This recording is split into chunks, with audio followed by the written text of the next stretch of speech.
হযরতে আব্দুল্লাহ ইবনে বুসরিন বর্ণনা করেন, আল্লাহর নবীর কাছে জৈন গ্রাম্য ব্যক্তি আগমন করে আল্লাহর নবীকে জিজ্ঞাসা করলেন, আইয়ুল আমালি আফদালু ইয়া রাসূলুল্লাহ, ওগো আল্লাহর নবী, জানতে চাই আপনার কাছে আল্লাহর কাছে সবচেয়ে প্রিয় আমল কোনটি?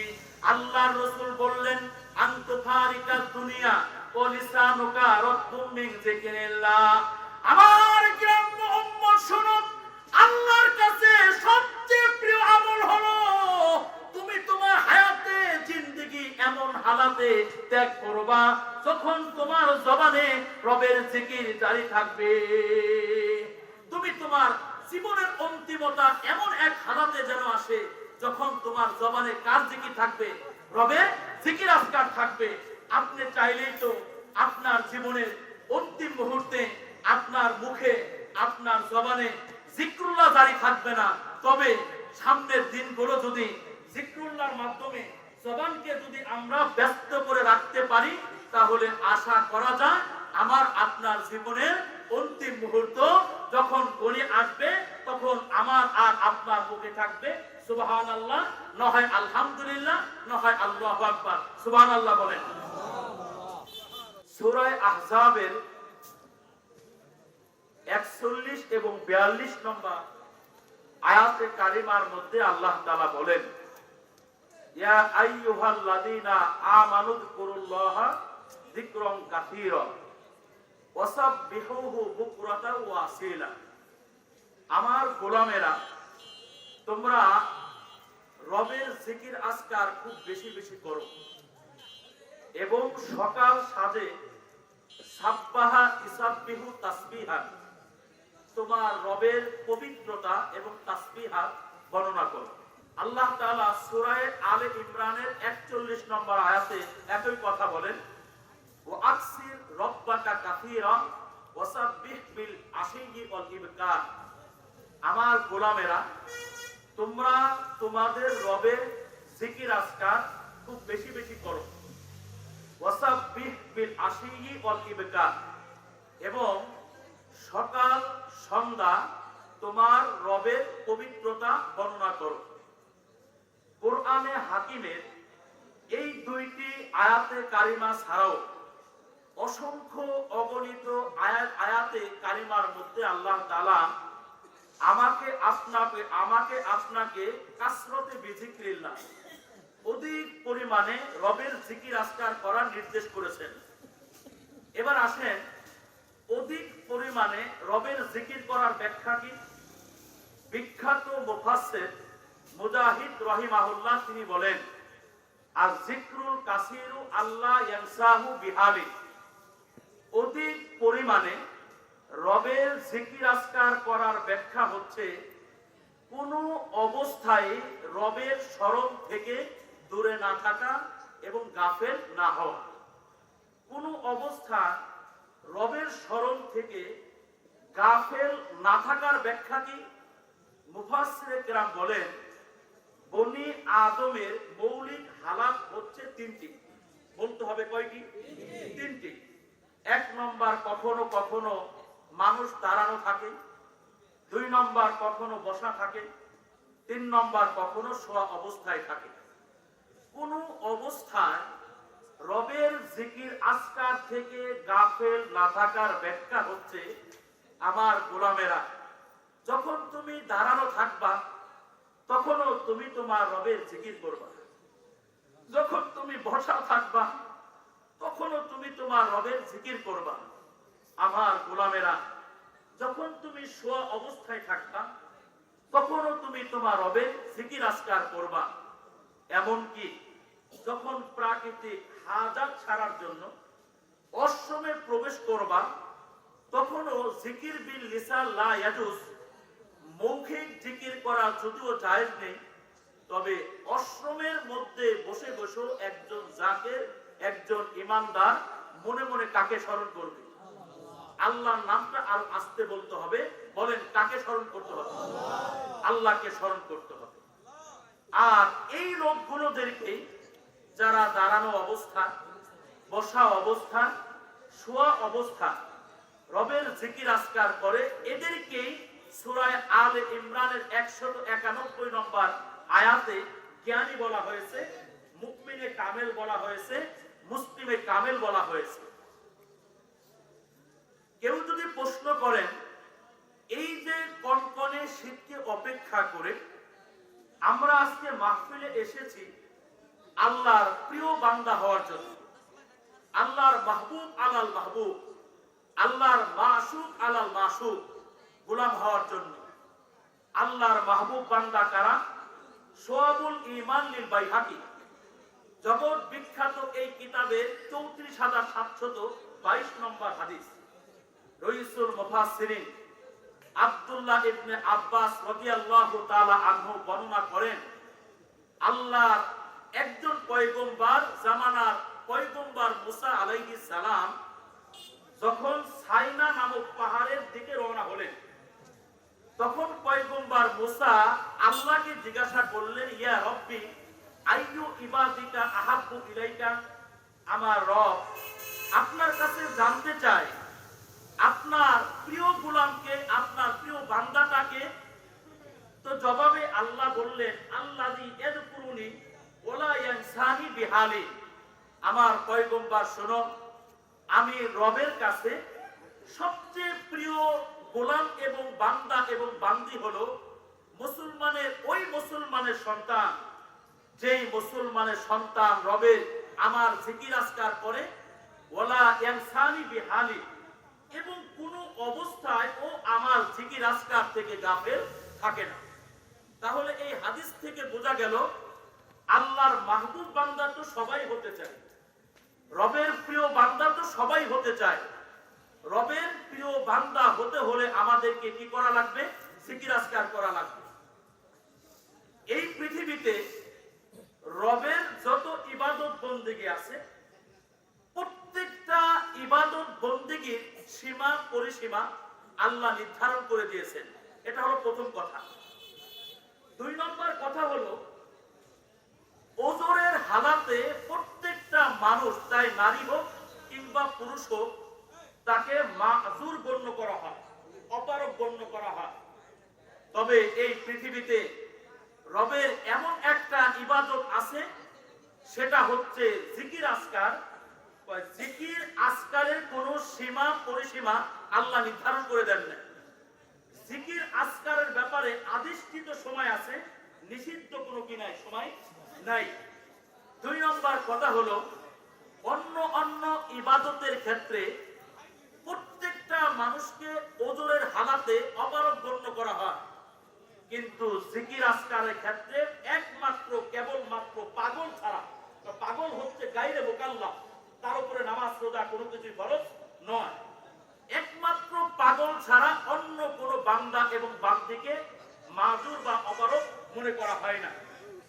সূরা আলে ইমরানের 191 নম্বর আয়াতে কারিমার ব্যাখ্যায় তাফসীরে সবির মধ্যে ইমাম সবি রাহমাতুল্লাহ আলাইহি উল্লেখ করেছেন, ওয়াকালা সবি তাহতা হাযিল আয়াত ওয়ালা আন্নাল্লাহা লাম ইয়াফরিদ ফারিদাতান আলা ইবাদিহি জাআলা লাহা হাদ্দান মালুমান। প্রখ্যাত মুফাসসির ইমাম সবি রাহিমাহুল্লাহ তিনি বর্ণনা করেন, আল্লাহ তাআলা স্বীয় গোলামদের উপরে যে কার্যাবলী ফরজ করে দিয়েছেন, সাথে সাথে এর সীমা, এর ইহাতা আল্লাহ ঠিক করে দিয়েছেন, নির্ধারণ করে দিয়েছেন। ও আজারা আহলাহা ফি হালিল উজরি, এবং ওজরের হালাতে প্রত্যেকটা নর এবং নারীকে অপারগ গণ্য করা হয়। গায়রা যিকরি ফালাম ইয়াজআল্লাহু হাদ্দান মালুমান। ইমাম সবি বলেন, জিকিরের বিষয়টি সম্পূর্ণ আলাদা। এই জিকিরের কোন সীমা, কোন এরিয়া আল্লাহ নির্ধারণ করে দেন নাই। ওয়ালাম ইয়াজুর আহাদান ফি তারকি ইল্লা মান কানা মাগলুবান আলা আকলিহি। আর জিকিরের ক্ষেত্রে পাগল ছাড়া অন্য কোন বান্দা বান্দিকে অপারগ গণ্য করা হয় না। ওয়ালিদা আমারহুম ফি জামিইল আহওয়াল। আর এই কারণে আল্লাহ তাআলা প্রত্যেক অবস্থায়, প্রত্যেক হালাতে তার জিকির আজকার করা নির্দেশ করেছেন। ক্বাল আল্লাহু তাআলা আল্লাযীনা ইয়াযকুরুনাল্লাহ কিয়ামান ওয়া কুউদান।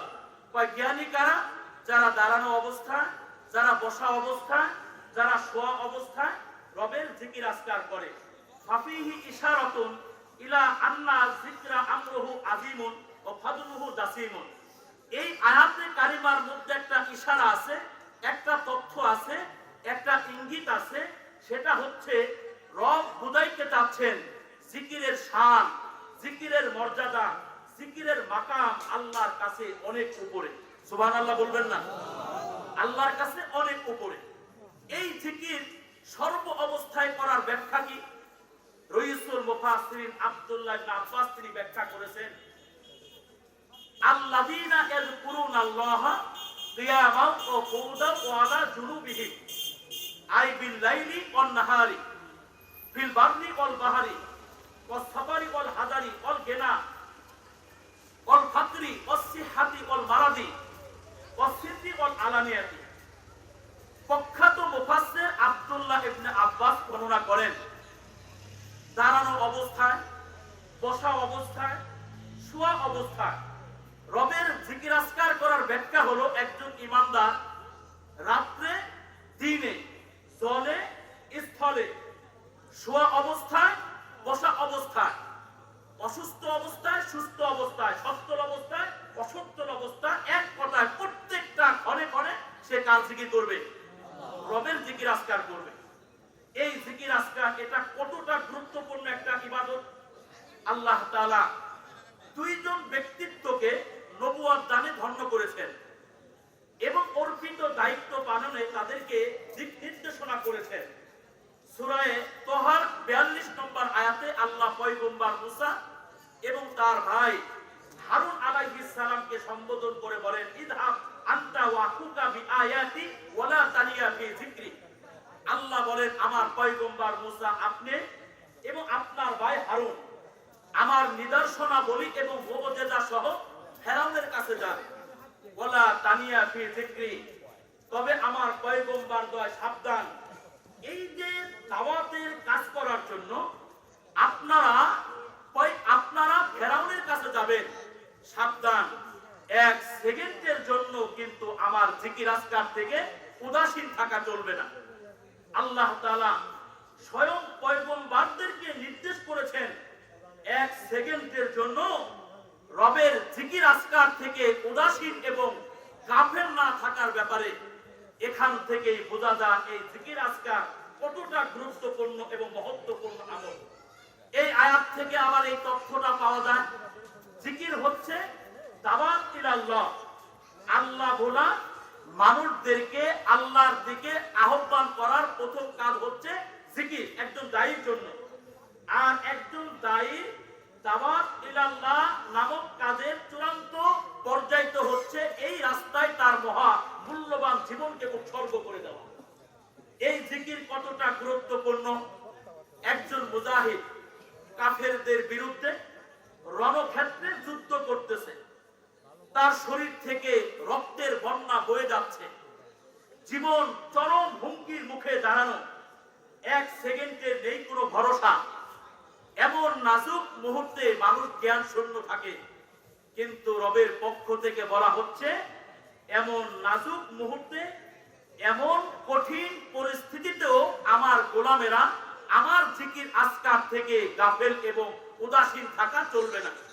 সূরা আনফালের 4-5-45 নম্বর আয়াতে আল্লাহ বলেন, ইয়া আইয়ুহাল্লাযীনা আমানু ইযা লাকিতুম ফিআতান ফাসবুতু ওয়াযকুরুল্লাহা কাসীরা লাআল্লাকুম তুফলিহুন।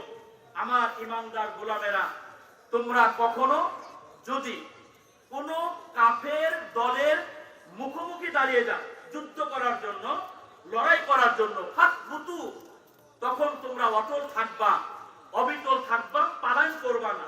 এটা হলো 1 নম্বর নির্দেশনা। 2 নম্বর, ওয়াযকুরুল্লাহা কাসীরা, বেশি বেশি রণক্ষেত্র আমার জিকির আজকার করবা।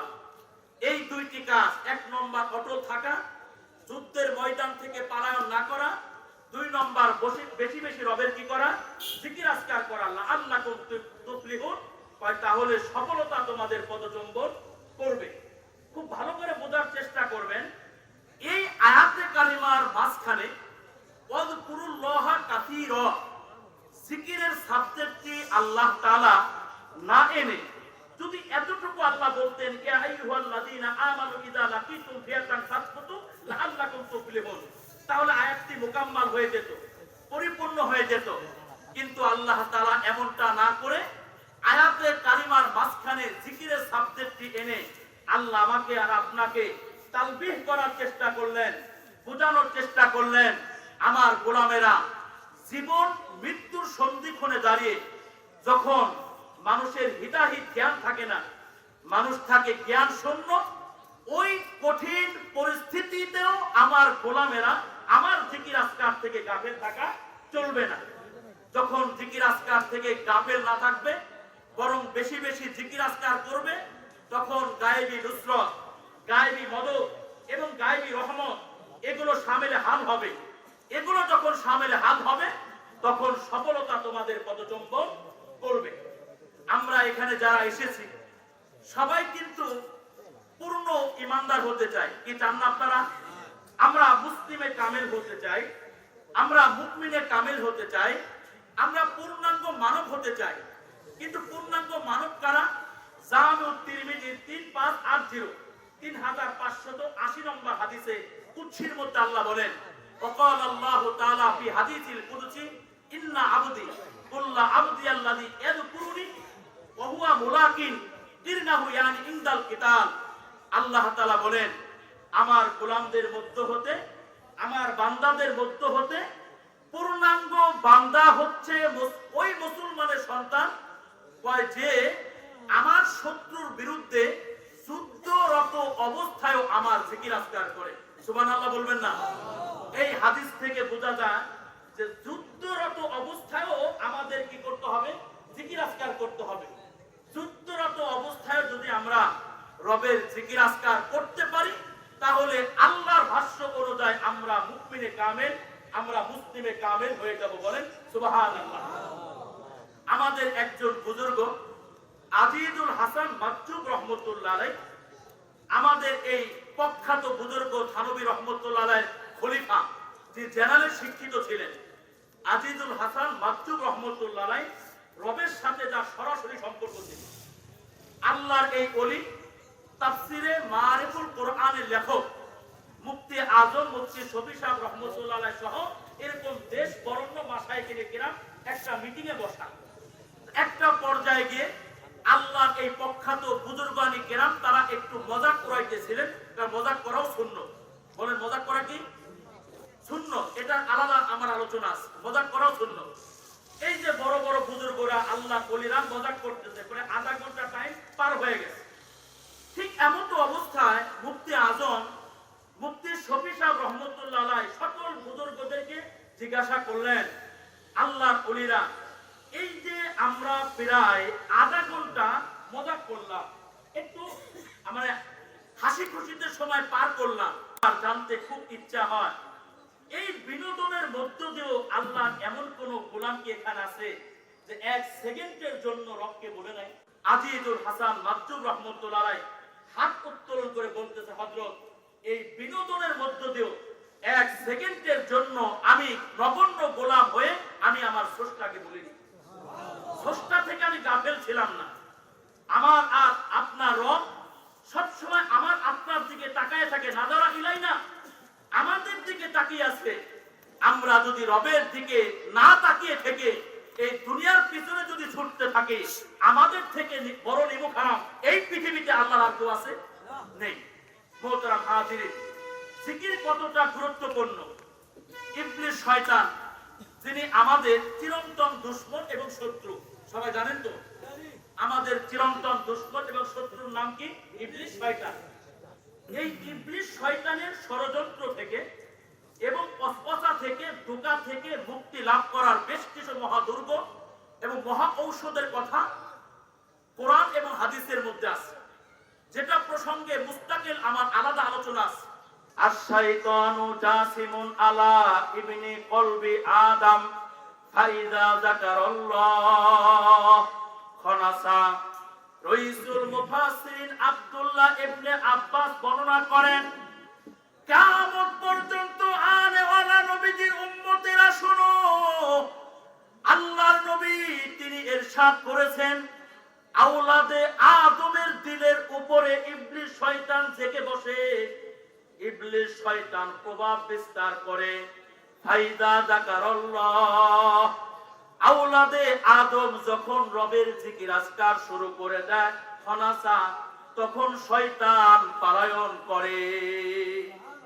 শয়তান পলায়ন করতে করতে এবং ভাগতে ভাগতে কতদূর পর্যন্ত চলে যায়, তাশরিহুল হাদিস বিল হাদিস আও তাওদীহুল হাদিস বিল হাদিস।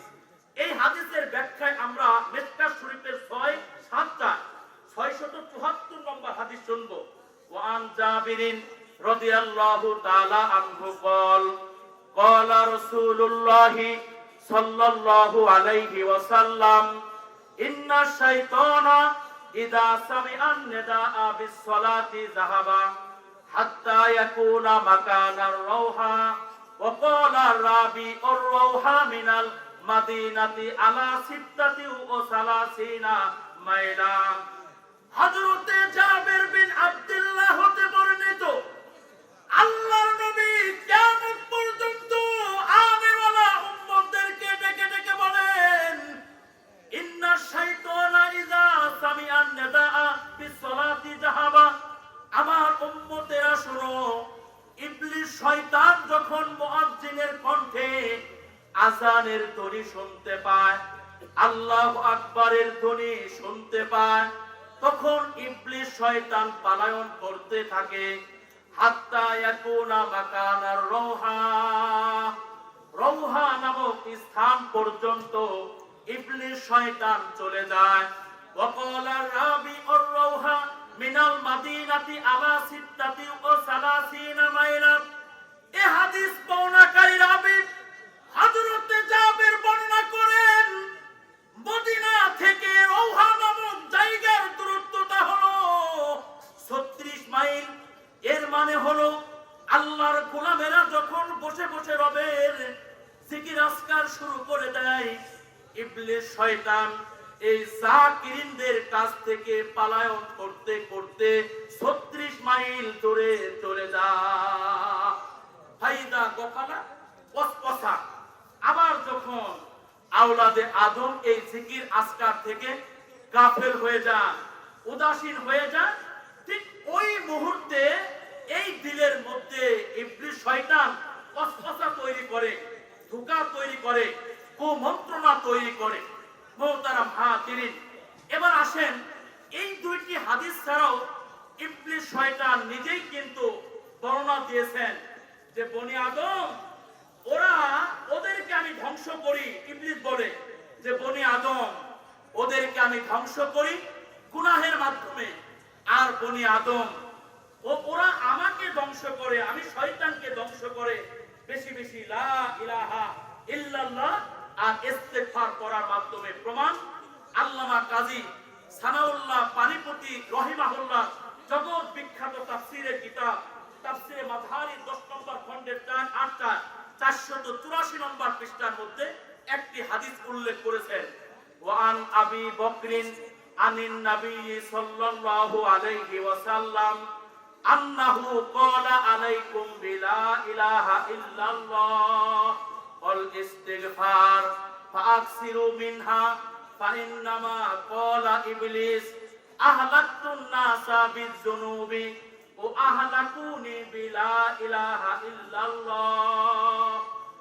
হযরতে আবু বকর হতে বর্ণিত, আল্লাহর নবী বলেন, কিয়ামত পর্যন্ত আনে ওলা আমার উম্মতেরা শোনো, লা ইলাহা ইল্লাল্লাহ এবং ইস্তিগফার এই দুইটি আমলকে তোমরা কি ধরবা, ফাকসিরু মিনহা আমার উম্মতেরা খুব বেশি বেশি করবা।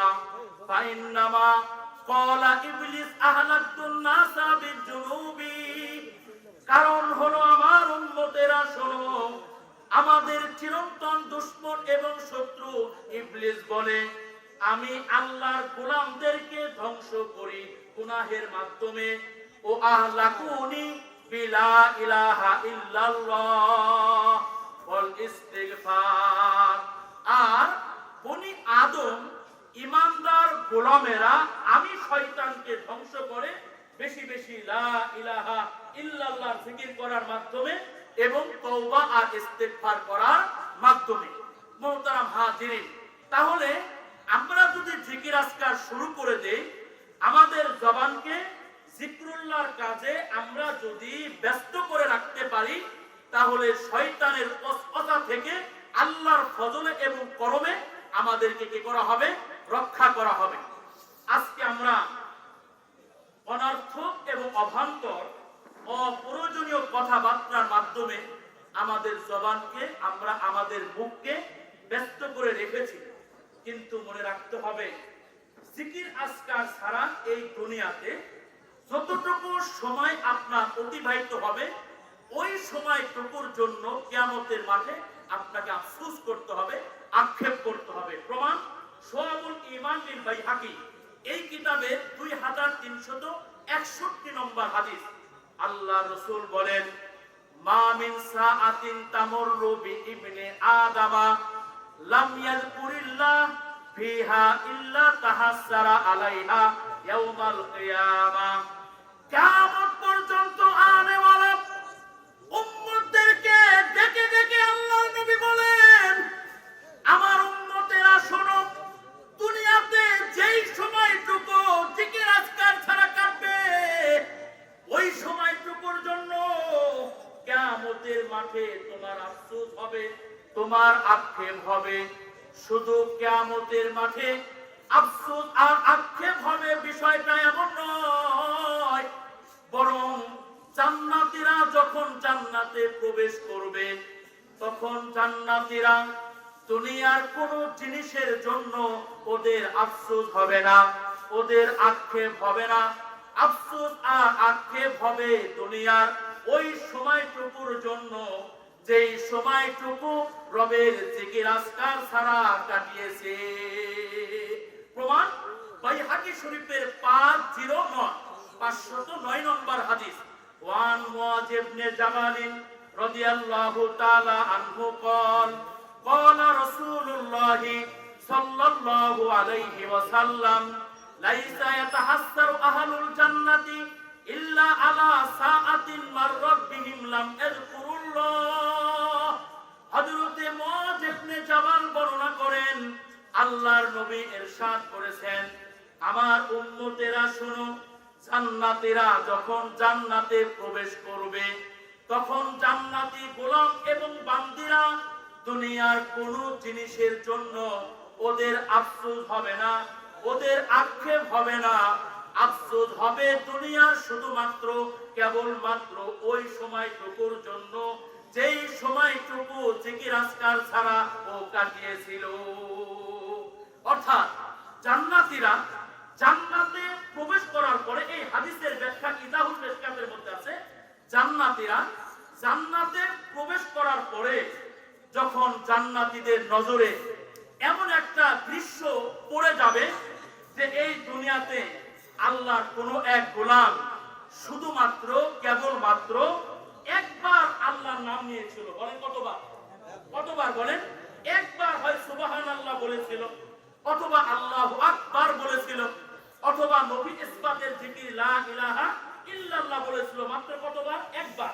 তো জান্নাতীরা জান্নাতে প্রবেশ করার পরে যখন এই দৃশ্যটা দেখবে যে দুনিয়াতে শুধুমাত্র কেবলমাত্র একবার রবের নাম নেওয়ার কারণে আল্লাহ তাআলা তার আমল নামায় পাহাড় সমপরিমাণ সওয়াব এবং নেকি উঠিয়ে দিয়েছেন, তখনই জান্নাতীদের আক্ষেপ হবে আর আফসোস হবে যে আহারে, দুনিয়ার 60 থেকে 70 বছরের হায়াতে জিন্দেগির প্রত্যেকটা সেকেন্ডে সেকেন্ডে, প্রত্যেকটা ক্ষণে ক্ষণে, প্রত্যেকটা মুহূর্তে মুহূর্তে আর রাতের শেষ প্রহরে আরামের ঘুমকে হারাম করে, কনকনে শীতকে অপেক্ষা করে, সুন্দর করে ওযু বানাইয়া তাহাজ্জুদের মুসাল্লায় বসে বসে আমিও যদি ওদের মতো রবের জিকির আজকার করতাম, আজকে আমিও পাহাড় সমপরিমাণ নেকি আর পুণ্য এই পোটলায় ভরে আরো মর্যাদা সম্পন্ন জিন্দেগি, স্থায়ী জীবনে জান্নাতের মধ্যে আমি যাপন করতে পারতাম। আল্লাহু আকবার বলেন। এই পৃথিবীতে আপনারা বুঝতেছেন তো আলোচনা নাকি? কষ্ট হয়েছে? আল্লাহর এই জমিনে আল্লাহ তাআলার এমন এমন আল্লাহর পেয়ারা গোলাম ছিল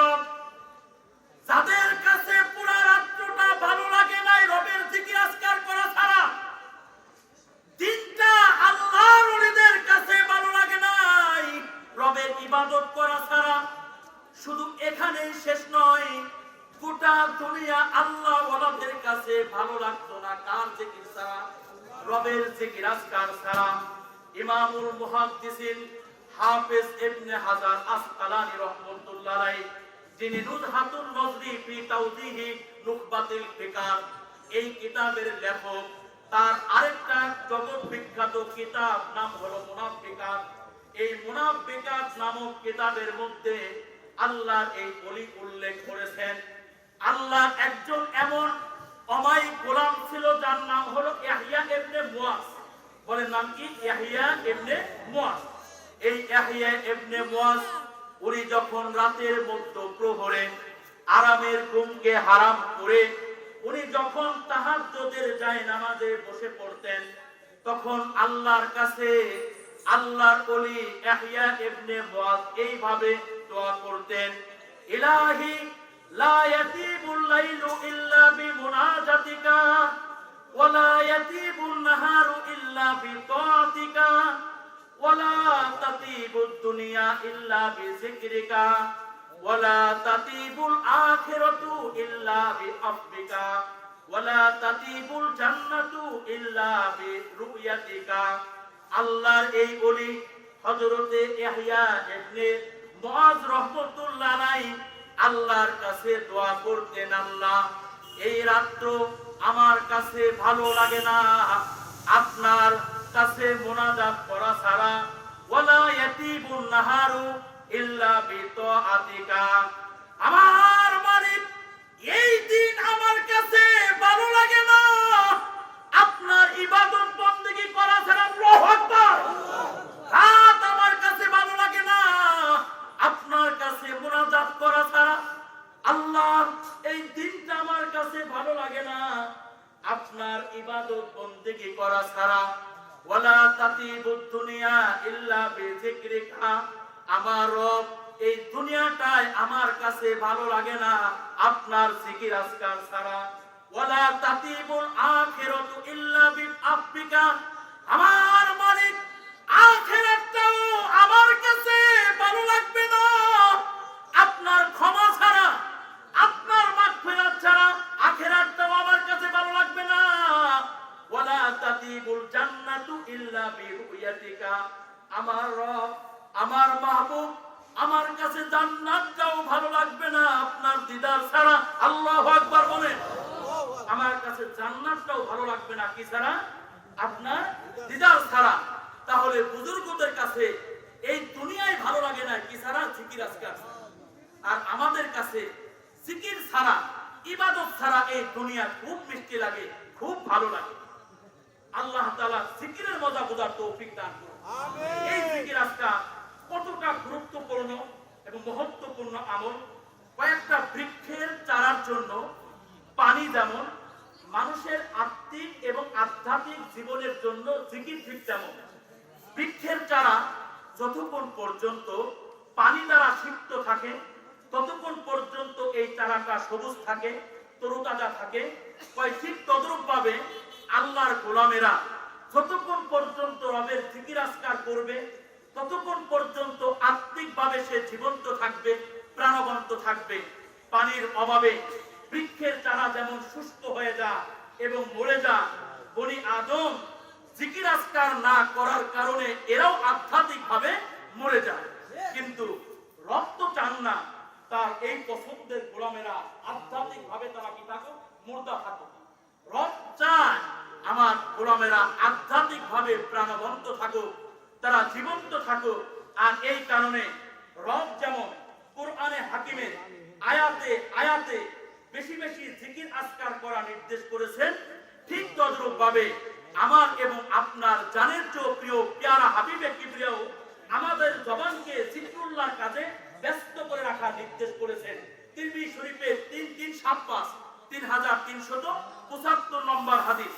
ওয়ান আব্দুল্লাহ ইবনে বুসরিন রাদিয়াল্লাহু তাআলা আনহু আন্না রাজুলান ক্বালা ইয়া রাসূলুল্লাহ ইন্না শারাইআল ইসলামি কদ কাসুরাত আলাইয়া আই গলাবাত আলাইয়া ফাআখবিরনি বিশাইইন আতাসাব্বাতু বিহি।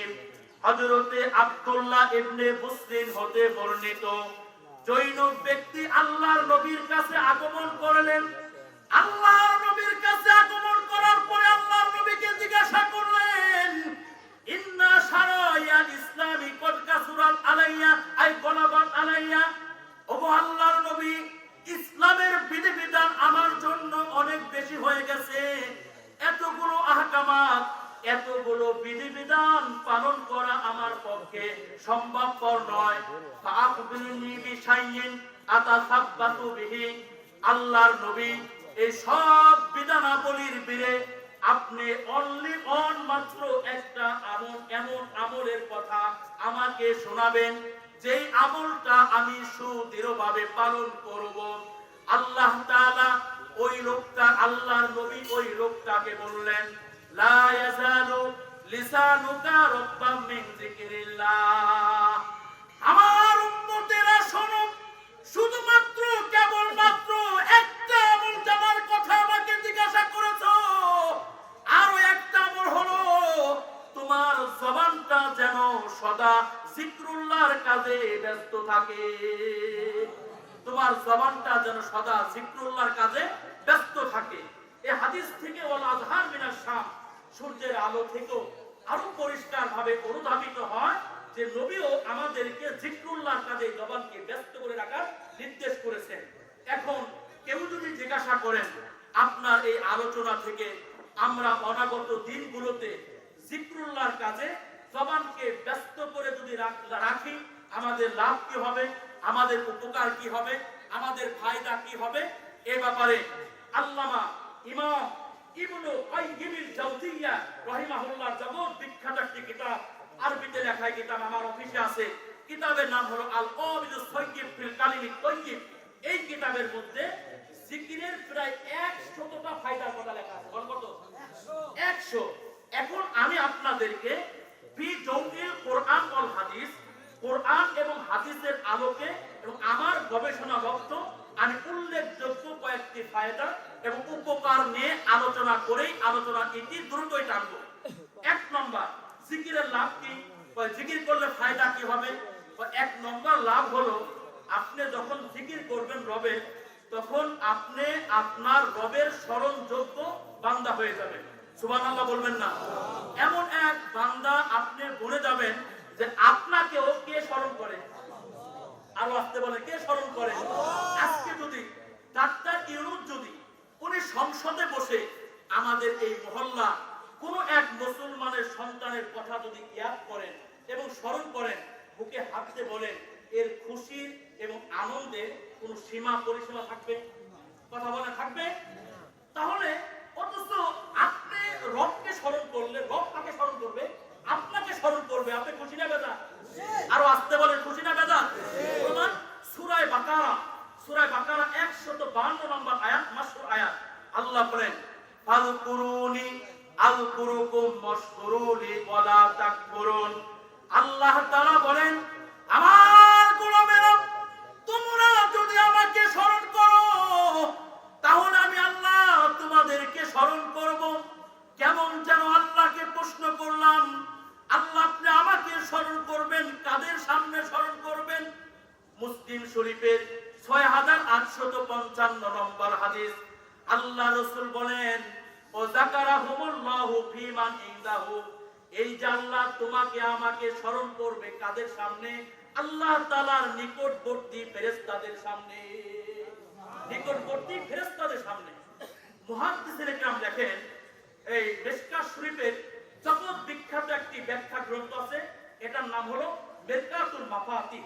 এই সরার লেখক হলো মোল্লা আলী কারি রাহিমাহুল্লাহ। এই সরা আমার কাছে আছে, যেটা আমি ধারাগাতের পর থেকে মিশকাত শরীফ পড়াই।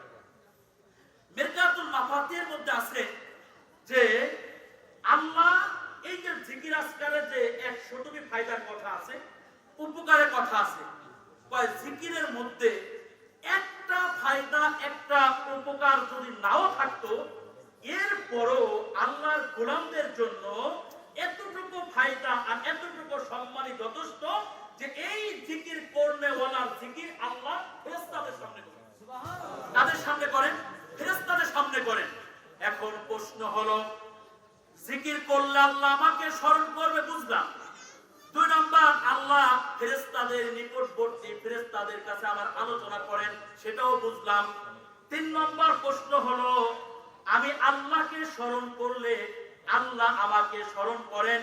আমাদের জানার বিষয় হলো আল্লাহ আমাকে কেমনে স্মরণ করবেন। আল্লাহ তাআলা বলেন, আমার গোলামেরা আমাকে যদি মনে মনে স্মরণ করে, তাহলে আমি আল্লাহ আমার ওই গোলামকে মনে মনে স্মরণ করি।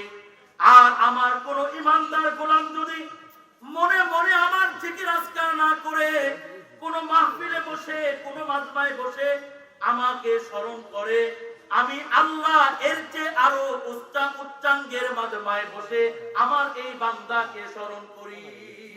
প্রমাণ আসাহুল কুতুবি বাদাল কিতাবি আস-সহিহু লিল ইমামিল বুখারী। কোরআনে হাকিমের পরে সবচেয়ে বিশুদ্ধতম কিতাবের নাম হচ্ছে বুখারী শরীফ। বুখারী শরীফের 7405 নম্বর হাদিস, মিশকাত শরীফের 2675, 2675 নম্বর হাদিস, মিশকাত শরীফের 2264, 2264 নম্বর হাদিস।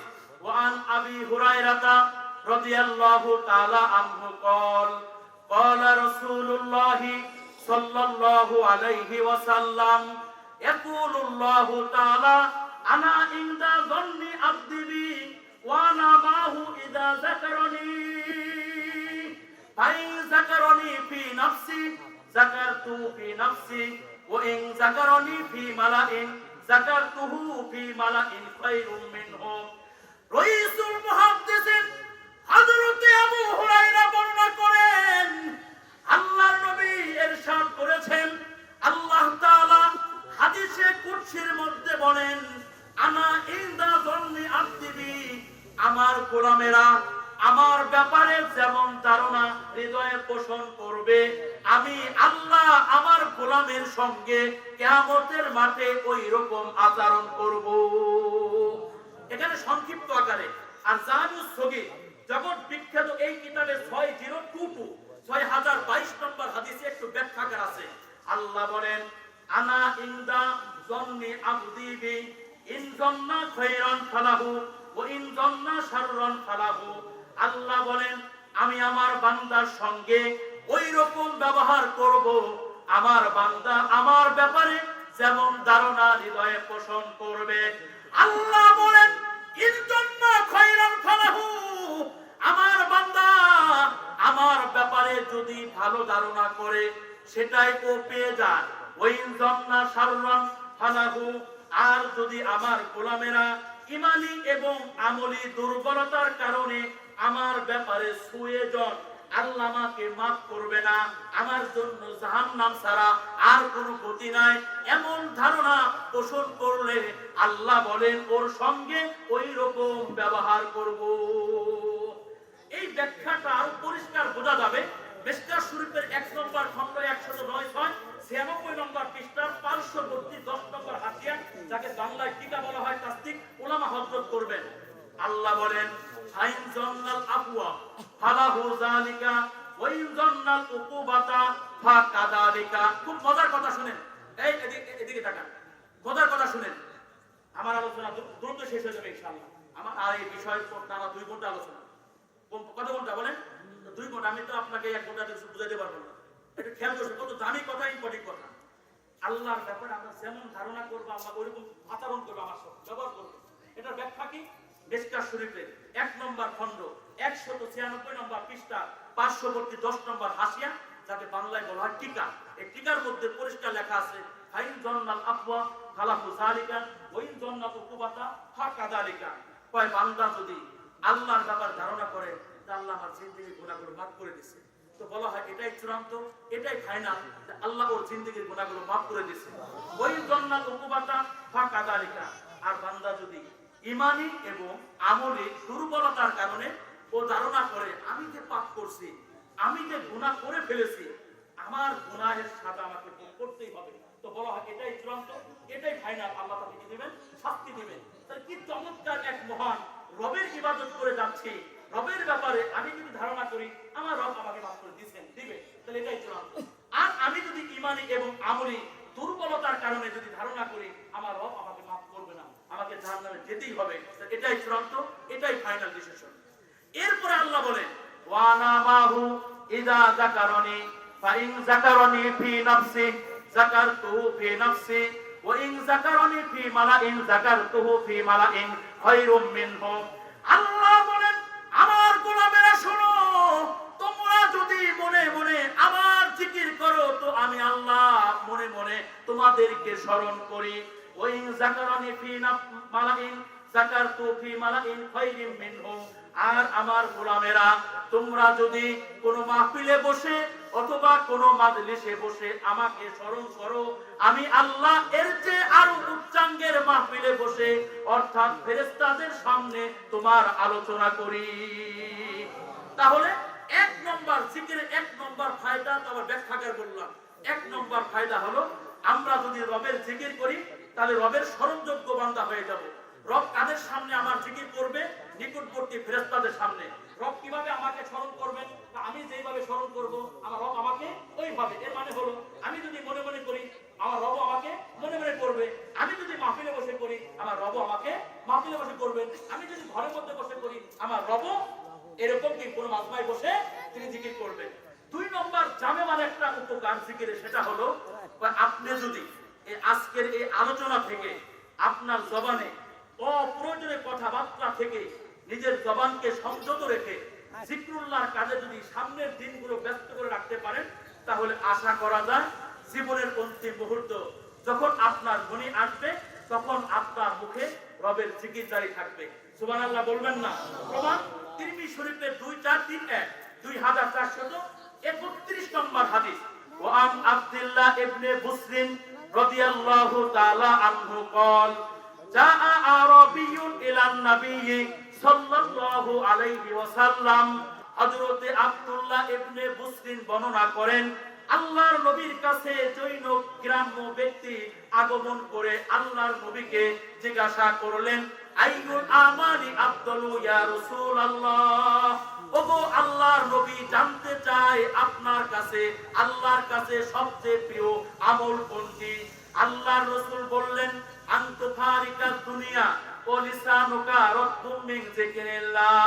আমার গ্রাম্য উম্মত শুনো, আল্লাহর কাছে সবচেয়ে প্রিয় আমল হলো তুমি তোমার হায়াতে জিন্দেগি এমন হালাতে ত্যাগ করবা যখন তোমার জবানে রবের জিকির জারি থাকবে। তুমি তোমার জীবনের অন্তিমতা এমন এক হালাতে যেন আসে যখন তোমার জবানে কার জিকির থাকবে? রবের জিকির আজকার থাকবে। আপনি চাইলেই তো আপনার জীবনের অন্তিম মুহূর্তে আপনার মুখে আপনার জবানে জিকরুল্লাহ জারি থাকবে না। তবে সামনের দিনগুলো যদি জিকরুল্লাহর মাধ্যমে জবানকে যদি আমরা ব্যস্ত করে রাখতে পারি তাহলে আশা করা যায় আমার আপনার জীবনের অন্তিম মুহূর্ত যখন গড়িয়ে আসবে তখন আমার আর আপনার মুখে থাকবে সুবহানাল্লাহ, নয় আলহামদুলিল্লাহ, নয় আল্লাহু আকবার। সুবহানাল্লাহ বলেন। এটা দুই নম্বর ফায়দা।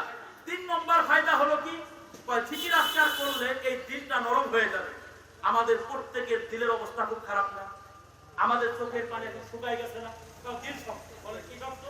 দিল শক্ত। দেখেন না আমাদের মহল্লাগুলোতে বাবা মারা গেছে সন্তানের চোখে কি নাই, মা মারা গেছে সন্তানের চোখে কি নাই, মানে দিলের অবস্থা ভালো না।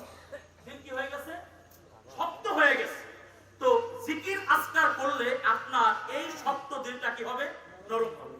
বলেন তো হবে? নরম হবে। প্রমাণ তিরমিজি শরীফের 2411, তিরমিজি শরীফের 2411 নম্বর হাদিস। ওয়ান আব্দুল্লাহ ইবনে উমর রাদিয়াল্লাহু তাআলা আনহু قال قال رسول الله صلى الله عليه وسلم لا تكثروا الكلام بغير ذكر الله فإن كثرة الكلام بغير ذكر الله قسوة للقلب। হযরত আব্দুল্লাহ ইবনে ওমর হতে বর্ণিত আল্লাহর নবী ইরশাদ করেন আমার উম্মতেরা শোনো, এই দুনিয়াতে জিকির আজকার ছাড়া বেশি কথাবার্তা বলবা না।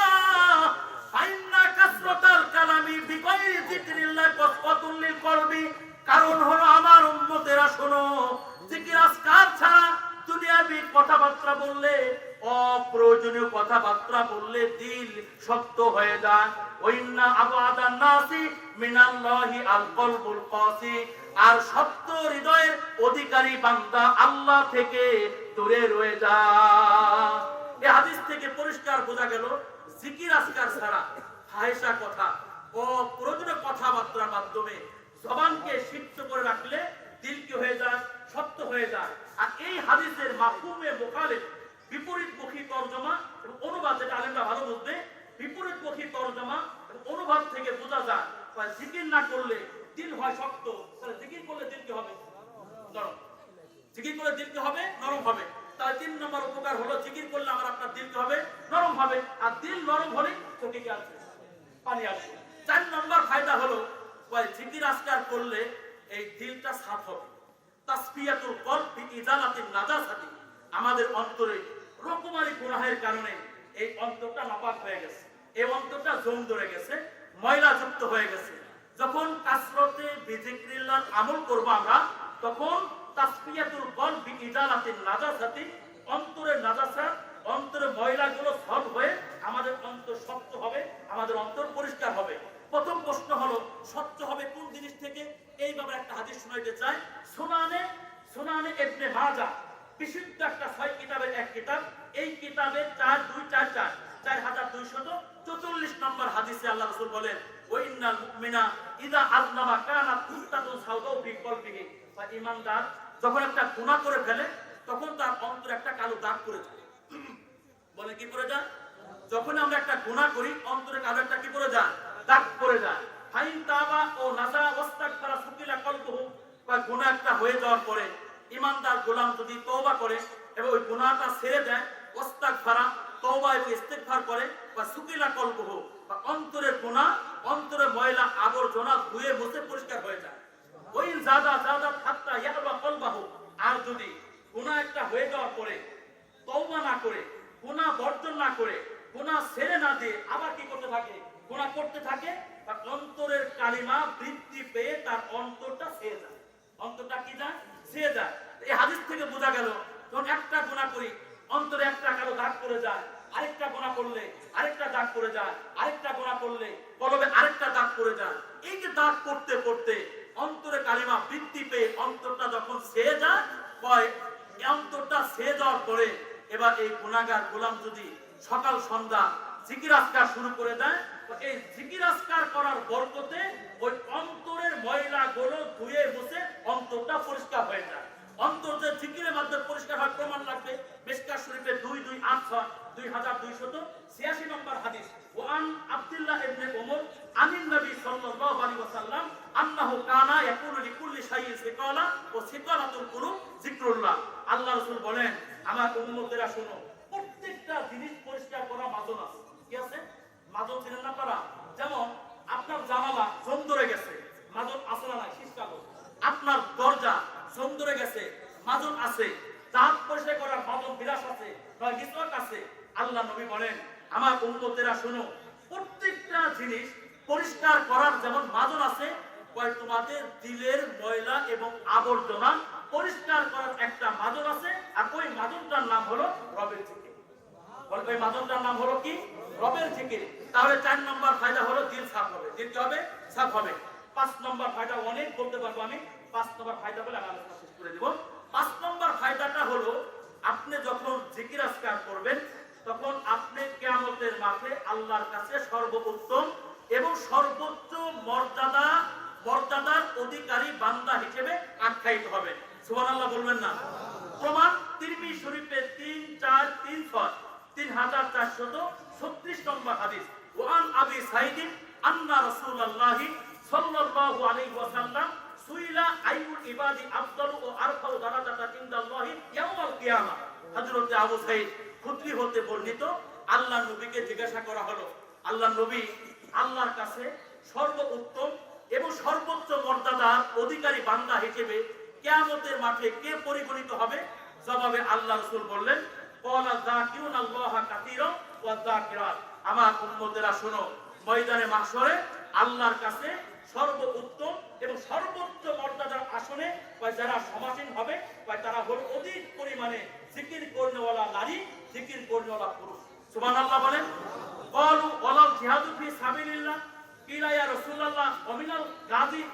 আল্লাহ রাসূলকে জিজ্ঞাসা করা হলো, আল্লাহ নবী, আল্লাহ রাস্তায় যুদ্ধ করার অপেক্ষায়ও কি জিকির করনেওয়ালা নারী পুরুষের দাম বেশি? তখন আল্লাহ রাসূল বললেন, ওয়ালাউ যরাবা বিসাইফি ফিল কুফারি ওয়াল মুশরিকিনা।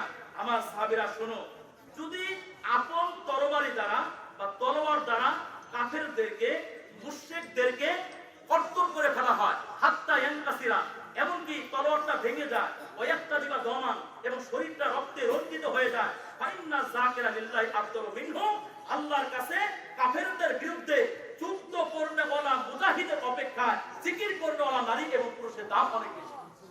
এবার আসেন, অধিক পরিমাণে জিকির করার ব্যাখ্যা কি? অধিক পরিমাণে জিকির করার ব্যাখ্যা কি? মিশকাত শরীফের 1 নম্বর খণ্ড 109 97 নম্বর পৃষ্ঠা পার্শ্ববর্তী 11 নম্বর হাসিয়া। তো মিশকাত শরীফের 197 নম্বর পৃষ্ঠা পার্শ্ববর্তী 11 নম্বর হাসিয়ার মধ্যে লেখা আছে, কিলা আল মুরাদু বিহিম আল মুদাওয়ামুনা আলা যিকরি ওয়া ফিকরিহি ওয়াল কাইমুনা বিত্তাআতি ওয়াল মুওয়াযাবুনা আলা শুকরিহি। অধিক পরিমাণে জিকির করার ব্যাখ্যা হলো, কোন কোন মুহাদ্দিস বলেন আল মুদাওয়ামুনা আলা যিকরিহি ও ফিকরিহি, বা সব সময় রবের জিকির করা এবং ফিকির করা। দাওয়াত উদ্যোগ যে সাথীরা বলে না জিকির করা ফিকির করা, আর অনেকে বলে জিকির থেকে ফিকিরের দাম অনেক বেশি। তাহলে সব সময় জিকির করার ব্যাখ্যা হলো জিকির করা কি করা? বলেন জিকির করা কি করা? ফিকির করা। 2 ওয়াল কাইমুনা বিত্তাআতি, সব সময় রবের ইবাদত করা। কি করা?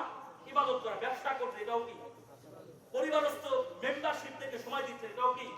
এগুলো আমি ব্যাখ্যায় যাব না, কারণ আমি তো হাদিস বিল হাদিস আলোচনা করি, এজন্য কথা ওই যে বেশি হয়ে বাংলা কথা বেশি হয়ে যাক। আমি যা বলতেছিলাম সেটা হলো, এটা কি ওয়াল মুওয়াযাবুনা আলা শুকরিহি, এবং খুব বেশি ওয়াল মুওয়াযাবুনা আলা শুকরিহি, অর্থাৎ শুকরের উপরে মুওয়াযাবাত করা, মুদাওয়ামাত করা। এর মানে হলো খুব বেশি বেশি করে ছোট বড় প্রত্যেকটা নিয়ামতের কি আদায় করা, শুকরিয়া আদায় করা।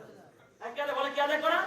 অধিক পরিমাণে জিকির করার ব্যাখ্যা হলো মানে সব সময় জিকির করা, ফিকির করা, ইবাদতের মধ্যে থাকা, এবং ছোট বড় প্রত্যেকটা নিয়ামতের কি আদায় করা, শুকরিয়া আদায় করা। আল্লাহ পাক আমাদের সবাইকে বুঝার এবং আমল করার তৌফিক দান করুন। সর্বশেষ একটা ফজিলত বলতে হয়, তো এখানে গুনাহ মাফের ঘোষণা আছে। আরেকটা ফজিলত বলি, এটা বলে শেষ করি। জিকির করলে আল্লাহ আপনাকে 2টা পুরস্কার দেবে। বলে কয়টা? 1 নম্বর জান্নাত, সুবহানাল্লাহ বলে। 1 নম্বর কি? জান্নাত। 1 নম্বর হলো মাগফিরাত, ক্ষমা। 2 নম্বর জান্নাত। প্রমাণ সূরা আহজাবের 35 নম্বর আয়াত, ওয়া যাকিরাল্লাহা কাসীরা ওয়া যাকিরাত আ'আদাল্লাহু লাহুম মাগফিরাতান ওয়া আজরুন আযীমা। অধিক পরিমাণে জিকিরকারী নারী এবং পুরুষদের জন্য রয়েছে 1 নম্বর মাগফিরাত, 2 নম্বর আজরে আযীম। আজরে আযীমের ব্যাখ্যায় সকল মুফাসসিররা বলেছেন হল জান্নাত। কি? আর বড় পুরস্কার তার উদ্দেশ্য কি? আর জান্নাতে থেকে বড় পুরস্কার আছে নাকি? আবার বলে তাহলে রবকে দেখার এই সবচেয়ে বড় পুরস্কার। আমি তাকে বলতে চাই, জান্নাত না পেলে রবকে পাবেন না। জান্নাত পেলে কাকে দেখা যাবে? জান্নাতে তো আপনারা কাকে দেখা যাবে না? শুধু অনেকেই দেখে, দেখে কি দেখে না? যেমন ভণ্ডপীরা বলে না যে আমরা ওই নামাজ পড়ি না, যেই নামাজ কারে দেখা যায় না, এবার নামাজই পড়ে সুবহানাল্লাহ। এই ওয়াজ ভালো লাগে। আর কোন ছাত্র প্রশ্ন আমি হেরেও জানি কিনা, আবার কোন প্রশ্ন আমি একটা ঘটনা শুনে এই যে বলতেছেন না, তাহলে আমি যদি জিকিরের কাজে জবানকে জিকরুল্লাহর কাজে ব্যস্ত রাখি, তাহলে আমার মরণের সময় আমার জবান কি থাকবে? ঠিকই থাকবে। আপনার যেই ওয়াজ আপনারা পছন্দ করেন না, এই ওয়াজটা আমি বলতেছি যদি আমার খারাপ হয় না, সেটা হলো কি, এই কথাটা একটা বোঝানো যায় একটা ঘটনা যে আমি যদি জিকরুল্লাহর কাজে জবানকে ব্যস্ত রাখি, আমার মরণের সময় আবার জবান কি থাকবে? বলে কি থাকবে? আর জিকরুল্লাহ ছাড়া অন্য কাজে জবানকে যদি ব্যস্ত রাখি, গীবত দিয়ে ব্যস্ত রাখি, নামিমা দিয়ে ব্যস্ত রাখি, চুগলখড়ি দিয়ে ব্যস্ত রাখি, তাহলে মরণের সময় কি হবে? গীবত হবে। বোঝানো একটা ঘটনা। আমরা আমাদের আমি এক দালালের মুখ থেকে শুনেছি, দালালের মুখ থেকে শুনেছি, একাধিক ঘটনা শুনেছি। গরু দালাল চিনেন আপনারা? কথা বলেন না কেন? হাসা কথা করি। আমার মেদুসাদার কাছে শুনছি, জনাবুলের কাছে শুনছি। এখন সত্যতা বলতে সমস্যা আছে। আর মানে আমার এই চাচা কাছে অনেক ছোটবেলা ঘটনা শুনছি। এক গরুর দালাল, পেশাদার গরুর দালাল, তো উনি মুমূর্ষু অবস্থা। তো যখন মুমূর্ষু অবস্থায় এই ইমাম সাহেবকে ডেকে আনছে কালিমার তালকিন দেওয়ার জন্য। এই কালিমার তালকিন আমার কিন্তু মুস্তাকিল আলোচনা আছে, দলিল ভিত্তিক আলোচনা আছে। কালিমার তালকিন দেওয়ার ইমাম সাহেব ডাকছে। ইমাম সাহেব বলে যে আপনি বলেন লা ইলাহা ইল্লাল্লাহ। আর দালাল বলে খাম বিশ্ব নবাইশ শিখছ দালাইশ। ইমাম সাহেব খুব মনে হয় আসমানটা ভেঙে তার মাথার উপরে পড়ে গেল। আরে আরবি বুঝি, উর্দু বুঝি, ফার্সি বুঝি, সব বুঝি, খামবিষ্ট লবাইশ শীর্ষ ডালেশ এমন জিকির তো কোরআন হাদিসে কোথাও নাই। দেখি ইমাম সাহেব বলতেছে যে বাবা আপনি বলেন লা ইলাহা ইল্লাল্লাহ, আপনি বলেন সুবহানাল্লাহ, আপনি বলেন আলহামদুলিল্লাহ, কিন্তু ইমাম ওই দালালের জবান থেকে লা ইলাহা ইল্লাল্লাহ বের হয় না, সুবহানাল্লাহ বের হয় না, বের হয় খামবিষ্ট লবাইশ শীর্ষ ডালাইশ। যাই হোক ইমাম সাহেব ব্যর্থ, কালিমার তালকিন করতে পারেন নাই, মারা গেলেন। দাফন কার্য সম্পন্ন করে ইমাম সাহেব হুজুর ওই দালালের সন্তান ছেলেকে জিজ্ঞাসা করছে, আচ্ছা ভাই তোমার বাবাকে অনেক চেষ্টা করলাম কালিমা পড়ানোর জন্য কিন্তু পারলাম না, এমন কালিমা পড়লো যেটা কোনোদিন শুনিনি, খামবিশ্ব রবাইশ শীর্ষ, এটা আবার।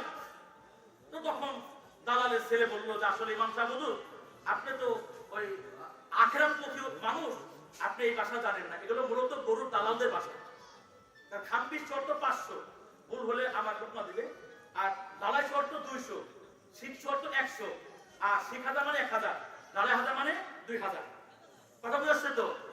ইমাম সাহেবকে যখন এই ব্যাখ্যাটা দিছে, এবার ইমাম সাহেবের মাসআলা হল হইছে, আমি যে হাজারো চেষ্টা করলাম কালিমার তালকিন দেওয়ার জন্য, কালিমা উচ্চারণ করতে পারলো না, এর মুখ্য একটা কারণ হলো এই দালাল তার হায়াতে জিন্দেগীর মধ্যে একবারের জন্য রবকে স্মরণ করার তার সুযোগ হয় নাই।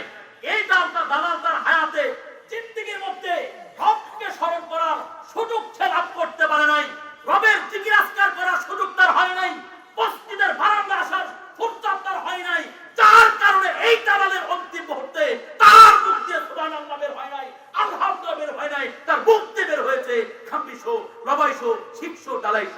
সুতরাং সিদ্ধান্ত আমাদের, আমরা কি চাই আমাদের অন্তিম মুহূর্ত আমাদের জবান জিকরুল্লাহর কাজে জারি থাকুক? যদি চেয়ে থাকি তাহলে আগামী কাল থেকে আমরা জিকির শুরু করে দেব ইনশাআল্লাহ। কিবাত করব না, বলে কি করব না? কিবাত। এই কিবাতের উপরে আমার টানা 2 ঘন্টা দলিল ভিত্তি শুধু কিবাতের উপরে। এবার জবানের হেফাজত, এটা নিয়ে আমার টানা 2 ঘন্টা আলোচনা, শুধু জবান। আজকে শুধু জিকির নিয়ে শুরু করছি না, কথা বল কি নিয়ে, শুধু কি জিকির বাইরে গেছি আমি, শুধু জিকির। তো আল্লাহ বোঝার এবং আমল করার তৌফিক দান করুন। তো ভাই যে কথা বলতেছিলাম সেটা হলো, তাহলে জিকরুল্লাহর কাজে জবানকে ব্যস্ত রাখলে আশা করা যায় আমার এবং আপনার মরণের সময় আমার জবান এই কাজে কি থাকবে, বলে এই কাজে কি থাকবে? জিকির করার দরকার আছে না নাই? আল্লাহ তৌফিক দান করুন। তাহলে আরেকটা ফায়দা বলে আলোচনা শেষ করতে চেয়েছিলাম। 1 নম্বর, দলিল দেওয়ার দরকার নাই। 1 নম্বর, আল্লাহ আপনাকে মাফ করে দিবেন, সূরা আহজাবের 35 নম্বর আয়াত দলিল। 2 নম্বর, আল্লাহ জান্নাত দান করবে, এই আয়াতই দলিল। 3 নম্বর প্রমাণ হলো আপনার নাসাই শরীফের 2357 2357 নম্বর হাদিস, মান সাব্বাহা ফি দুবুরি সালাতিল গদাতি মিয়াতা তাসবিহাতিন ওয়া হাল্লালা মিয়াতা তাহলিলাতিন কুফিরাত লাহু যুনুবুহু ওয়ালাউ কানা মিসলা জাবাদিল বাহরি। তাই কোন মুসলমানের সন্তান একদিন ফজরের নামাজের পরে 100 বার লা ইলাহা ইল্লাল্লাহ 100 বার সুবহানাল্লাহ বললে আল্লাহ ওর জিন্দেগীর সমস্ত গুনাহ মাফ করে দিবেন, ওয়ালাউ কানা মিসলা জাবাদিল বাহরি, সমুদ্রের ফেনা সমপরিমাণ গুনাহ হলেও।